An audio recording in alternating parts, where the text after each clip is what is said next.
दोस्तों नमस्कार। मैं उमेश सिंह, मोटिवेशनल स्पीकर। आज चैलेंज द प्रॉब्लम के बारे में बात करना चाहता हूं। इस जिंदगी में जब जिंदगी में जन्म लिए हैं तो प्रॉब्लम आता ही रहेगा, इसलिए प्रॉब्लम से घबराना नहीं है। जिस दिन आप प्रॉब्लम से घबरा जाइएगा उसी दिन आपका अंत हो जाएगा। आप प्रॉब्लम आओ, तेरे से लड़ने के लिए मैं तैयार हूं, मैं तैयार हूं। तुम आओ, तुम अपना औकात दिखाओ, मैं तेरा फेस करूंगा। तो दोस्तों, जितने ज्यादा प्रॉब्लम से डरिएगा, प्रॉब्लम आपको बाघ बनेगा, शेर बनेगा, बहुत बड़ा तोप बनेगा। इसलिए उस तोप से घबराइए नहीं, आप प्रॉब्लम से जूझने का उपाय कीजिए। बहुत सारे रास्ता है।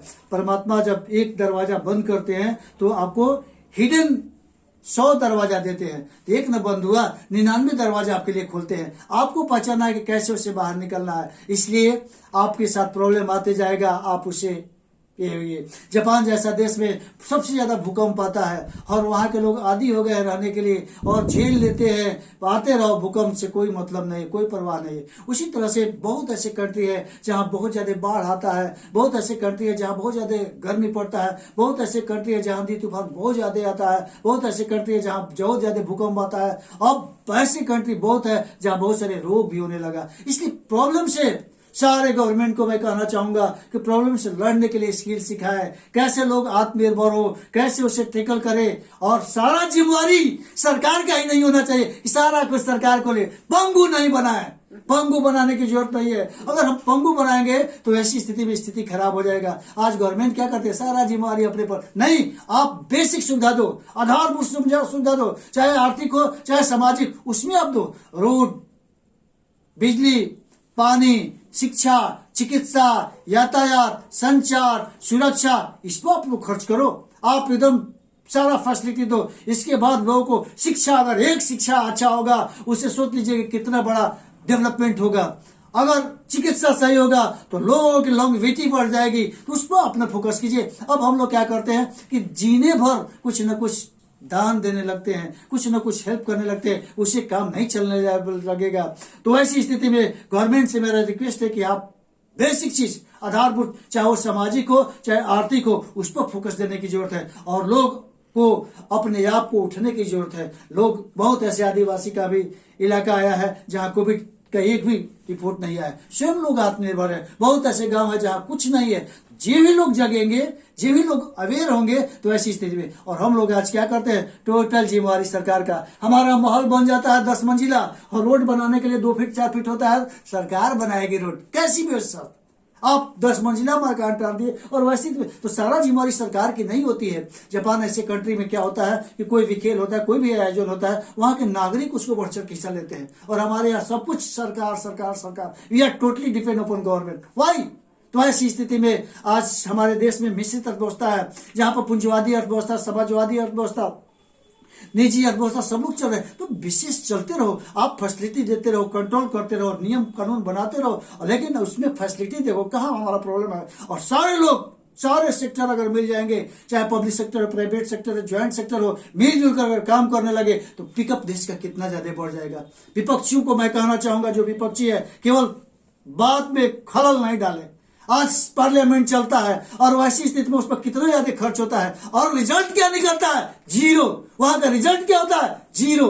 तो ऐसी स्थिति में जितने भी एमपी, लोकसभा, राज्यसभा के सदस्य हैं, विधानसभा, विधान परिषद के सदस्य हैं, आप क्रिएटिव बनो, आप डिस्ट्रक्टिव नहीं बनो। अब मैं जान है तो ऐसी स्थिति में करके दिखाओ कि नहीं मैंने कर दिया। और जो करता है वो दिखता है, और ऐसे लोग जो है जो डिस्टर्बेंस करते हैं वो भी दिखता है। तो डिस्टर्बेंस फैलाने की जरूरत है। तेरे अंदर बेसिक प्रॉब्लम है। बहुत ऐसे एमपी, एमएलए, लोकसभा, राज्यसभा, विधानसभा के सदस्य हैं जो आप धरती के मांग के लाल हैं, जो कि कुछ करके दिखाए, कुछ नहीं, उनको सिंपल लाइफ करते हुए अपने आप को। तो ऐसी स्थिति में आपको ही करना है। उसी तरह से हर एक सेक्टर को आपको आगे बढ़ना है, चाहे वो टीचिंग लाइन हो, शिक्षा लाइन हो, तो उसमें हर एक लोगों की जिम्मेवारी होती है कि सारे लोग जहां है कैसे हमारे बच्चे कर अच्छा पढ़े, क्या करे, कैसे इन्वेस्टमेंट करे, सबको सोचने की जरूरत है। और आज क्या हो रहा है कि बैठकर और वैसी स्थिति में राजनीति होता है, बड़े बड़े बातें हम करते हैं, राजनीति करते हैं। और ये हम बैठे हुए हैं, एक सिंपल टीचर हैं और प्रधानमंत्री, राष्ट्रपति से कम बातें नहीं करते हैं। अरे तेरा जो काम है तुम अपना करो। आप लड़के को पढ़ाना है, कैसे उसको बेसिक चीजें बढ़ाए। संज्ञा सर्वनाम विशेषण नहीं आता है, हम राष्ट्रपति उपराष्ट्रपति पूरी दुनिया का ही कर रहे हैं। तेरा कर्तव्य है कि तुम उसको बेसिक चीज बनाओ। डॉक्टरी का ये है कि प्राइवेट में हम बड़ी फोकस से ध्यान देते हैं, और जब सरकारी में ये होता है तो वहां कुछ नहीं होता है। आना जाना कोई टाइम नहीं। तो जो जिस सेक्टर में है ईमानदार बने, जहां पर भी है ईमानदारी से काम करें कि हम देश के लिए, राष्ट्र के लिए, धरती माता के लिए काम करें। अगर सारे लोगों में अवेयरनेस फैल जाएगा और मोरल वैल्यू बढ़ जाएगा तो देश को कौन रोक सकता है, विकास को कौन रोक सकता है। इसलिए दोस्तों, मेरे भाइयों बहनों, प्रॉब्लम आते जाते आया जाएगा, और स्वयं ही जनता, गवर्नमेंट पर केवल नहीं, आपका भी दायित्व है, हमारा भी दायित्व है, सबका दायित्व है। अगर सारे लोग मिलकर काम करें तो प्रॉब्लम ऐसे ही होगा। और मैं खासकर रिक्वेस्ट करना चाहूंगा कि जितने भी बच्चे हैं उनको बचपन से ही कुछ न कुछ बेसिक चीज सिखाया जाए कि वे आत्मनिर्भर बने, और किताबी कीड़ा नहीं, history, civic, geography, physics, chemistry में टोटल विषय है। ये शिक्षा नीति, वो शिक्षा नीति, लेकिन व्यवहार में कुछ नहीं होता है। मेरे समय में भी व्यवसायिक शिक्षण पढ़ती आया था, टाइम फीस हो गया। तो ऐसी स्थिति नहीं, आप 1000 बार सोचो तब उसको अमल में लाओ, और रियल में क्या रिजल्ट आता है उस पर काम करने की जरूरत है। अच्छे अच्छे एजुकेटेड पर्सन को ढूंढने की जरूरत है। आज ही नहीं कि लेफ्ट राइट करने वाले, दाएं बाएं करने वाले, उसको हम लोग आगे नहीं लाए। वैसे व्यक्ति जो रियल में मेहनती हो, बोलता कम हो, काम ज्यादा करता हो। और आज तो दिखाने वाले बहुत लोग हो गए, किसी सेक्टर में मैं बात कर रहा हूं। तो ऐसी स्थिति में मेरे देश के भाइयों बहनों, आप सभी लोग हैं, जहां है दिल से, मन से, मेहनत से काम करे, और अगर सारे लोग काम करने लगेंगे तो ऐसी स्थिति में देश के विकास को कौन रोक सकता है। प्रॉब्लम को कैसे नहीं हम लोग टेकल कर सकते हैं, और ना प्रॉब्लम। तो ऐसी स्थिति में आज कुछ ही लोग, चंद लोग पूरे देश को, कुछ हमको सुरक्षा कवच बनाए हुए, बाकी लोग तो हम आप धरती के बोझ बने हुए। तो धरती के बोझ नहीं, धरती के लिए कुछ क्रिएटिव बने, डिस्ट्रक्टिव नहीं बने। जिस दिन आप डिस्ट्रक्टिव बनते हो वैसी स्थिति में तेरा कुछ वैल्यू नहीं है। क्रिएटिव बनो, और बोल के नहीं, और दंगा फसाद करके नहीं, और बड़े बड़े भाषण दे के नहीं। आप क्या करते हो सब कुछ जानता है, दुनिया जानती है, दुनिया पागल नहीं है।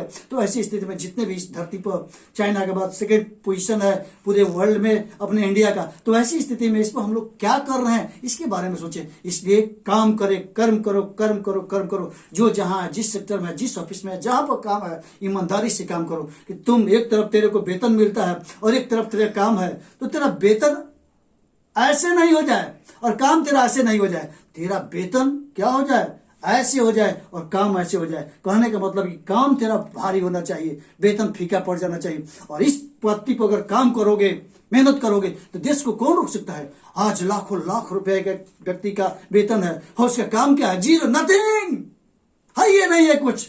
लाज लगना चाहिए, शर्म लगना चाहिए। भोजन करते समय उसके एनालिसिस करना चाहिए कि आज मैं जो खा रहा हूं, क्या आज मैं काम किया हूं, देश के लिए, राज्य के लिए, मुल्क के लिए काम किया हो, तो तेरा शर्म से ऐसे सर झुक जाएगा। और जिस दिन तुम काम करोगे, मेहनत करोगे, तो सर से होगा कि नहीं, मैंने देश के लिए काम किया है। दोस्तों, मेरे भाइयों बहनों, काम करो, काम को फोकस करो। जो जहां है, जिस सेक्टर में, चाहे वो किसान हो, चाहे व्यापारी हो, चाहे IAS हो, IPS हो, प्रोफेसर हो, डॉक्टर हो, इंजीनियर हो, जिस सेक्टर में आप लगे हो, ईमानदारी से काम करो, और देखो कि तेरा इंडिया का ग्रोथ कितना होता है। बहुत ऐसे कंट्री है जहां पर जी जान से लोग लगे हुए, उसी रेस में आपको ये होना है। और सब जगह केवल लालच नहीं, लालच नहीं, फ्री का माल बहुत खराब होता है, और इससे तेरा मेंटल विकास नहीं होगा, मानसिक विकास हो ही नहीं सकता है। फ्री में अगर कुछ मिल जा रहा है, उससे विकास नहीं होगा, देश का विकास नहीं होगा, देश को गर्भ में डाल जाओगे। इसलिए उठो, जागो, और अपने को पहचानो। तेरे अंदर बहुत ताकत है, और उस ताकत से आगे बढ़ो और आत्मनिर्भर बनो। और विपत्ति जो भी है, प्रॉब्लम है, इसको चीर दो और आगे बढ़ते जाओ, रास्ता निकलते जाएगा। इन्हीं शुभकामनाओं के साथ भारत के सभी भाई बंधुओं को सादर प्रणाम, और उम्मीद है कि आप लोग सकुशल होंगे, अपने बारे में सोचते होंगे, और देश के बारे में सोचते होंगे। देश जब रहेगा तब आपका हमारा अस्तित्व है। देश अगर नहीं है, देश पर अगर छींटा पड़ रहा है, प्रॉब्लम आ रहा है, तो सबका बेइज्जती है। इसलिए देश को प्रधान रखिए। देश सबसे बड़ा होता है, जननी और जन्मभूमि सबसे बड़ी होती है। इसकी रक्षा कीजिए, खुद रास्ता मिल जाएगा। इन्हीं शुभकामनाओं के साथ बहुत बहुत धन्यवाद। Thank you very much.